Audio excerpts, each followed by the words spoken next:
off by thanking Mark. He called me and asked where I'd come up and speak. Look, I'm getting so sick and tired of the way everybody's being treated, all American workers, that I've had it up to here like a lot of you have. And look, I'm gonna make this short because it's raining here and I'm gonna lose you all. But look, looking out this crowd, it looks like my own neighborhood in Scranton and Claymont. No, I really mean it. I really mean it. People who bust their neck, people who go out and make a living, people who play by the rules, people who've done everything they're supposed to do, and people who are entitled to be treated with respect and decency and fairness. You know, my dad used to say, Joey, a job's about a lot more than a paycheck. It's about your decency, your place in the community. It's about how you're treated. It's about decency. It's about honor. It's about being able to look your kid in the eye and say, honey, it's going to be okay, and mean it. When he lost the job, it's not, I mean it. I really mean it. I'm not joking about this. It's not a political, this is a God's truth. When my dad left Scranton because he didn't have work, every time someone would lose a job and claim out of Wilmington where he lived, he'd say that. It's about a lot more than a paycheck. And what's happening here is workers are not being treated across the board with dignity. They're not being treated like they matter. Now let me get something straight with you all. Wall Street, bankers, and CEOs did not build America. You build America. We build America. Ordinary middle-class people build America. Guys, that's not hyperbole. That's just a simple fact. That's a fact. The middle class built this place. And you know who built the middle class? Unions. Unions built the middle class. And something's happening here, guys.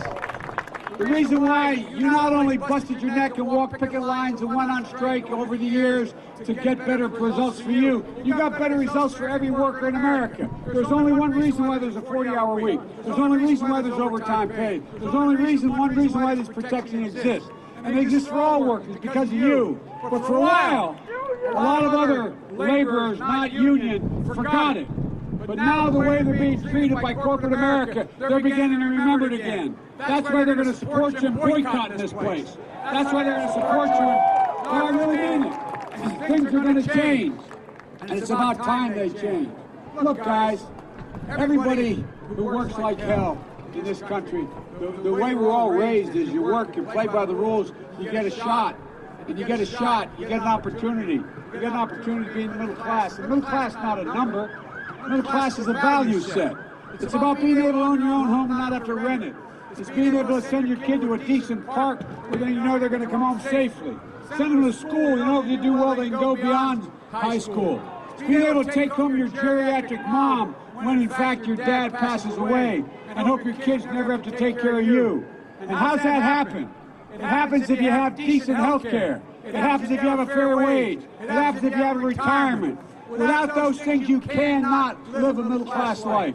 Let's get something straight about this outfit. And they're not unique here. They're not unique. It's happening all over corporate America. These guys made, this parent company made $4 billion in the last 2 years. They got almost $250 million in a tax cut with that scam that the president put through. And what do they do? Well, look, think about this. What do? They bought back $3 billion of their own stock. You know why? Because that increases the amount of the value of the stock that's left.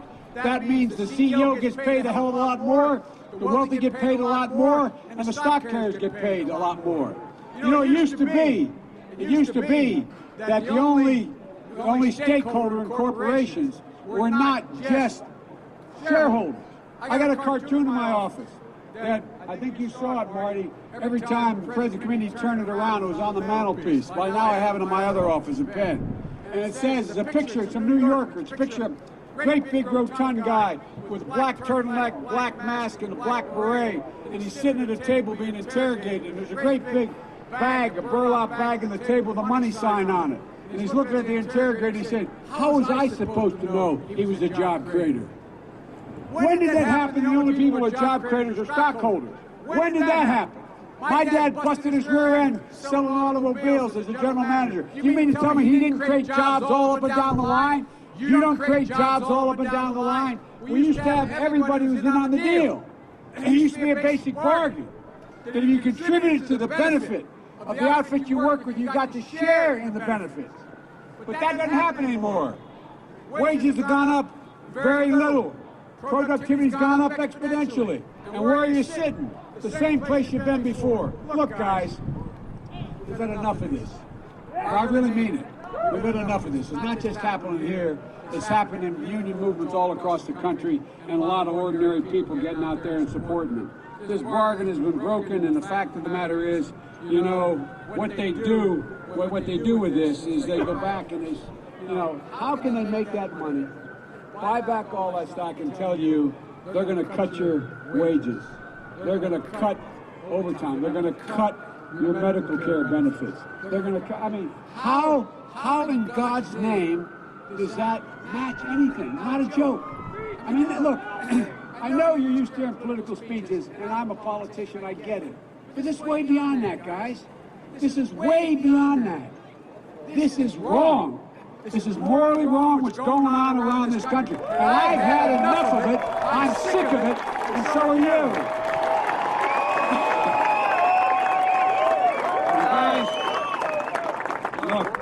look, shame on them! Well, let me tell you something. We're at a place where the fact is you're entitled to this country. We all were raised. I was raised with a dad who had a high school education, and a lot of, you know, I'm the first guy in my family to go to college. No big, because my dad busted his neck to get me there. But here's the deal, guys. We were all raised to believe that if we worked like hell, we could do anything. That we had the ability to get anywhere. But we kind of was based on the idea we thought some people were going to pay this fare. And the thing that bothers me the most, and I'll end with this, is think about it. Think about how we don't treat hard-working American middle-class people with any dignity. My dad used to have an expression, and he means it. Every single person deserves to be treated with dignity. But think of what we do. You know, when the guy, you know, I was just with the electrical workers. You know, if in fact, you know, they're climbing up a pole in the middle of a storm, who goes by and says thank you to them? When was the last time you told somebody who unstopped the drain outside your house to keep your basement flooded, thanks? I appreciate what you do. It's all of us, guys, too. No, it really is. It's all of us. We got to start recognizing what people do because it matters to everybody. It matters whether or not they feel respected. And I'm sick and tired. I'm sick and tired of the way we're not being treated. So guys, I promise you, there's a lot of folks that are going to support you, a lot of folks around the country supporting you, but you got to also support all the rest of these folks who are going to be doing the same thing.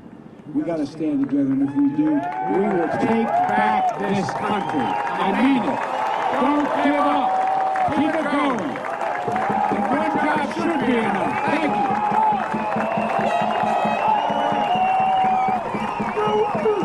God bless our troops. Our troops.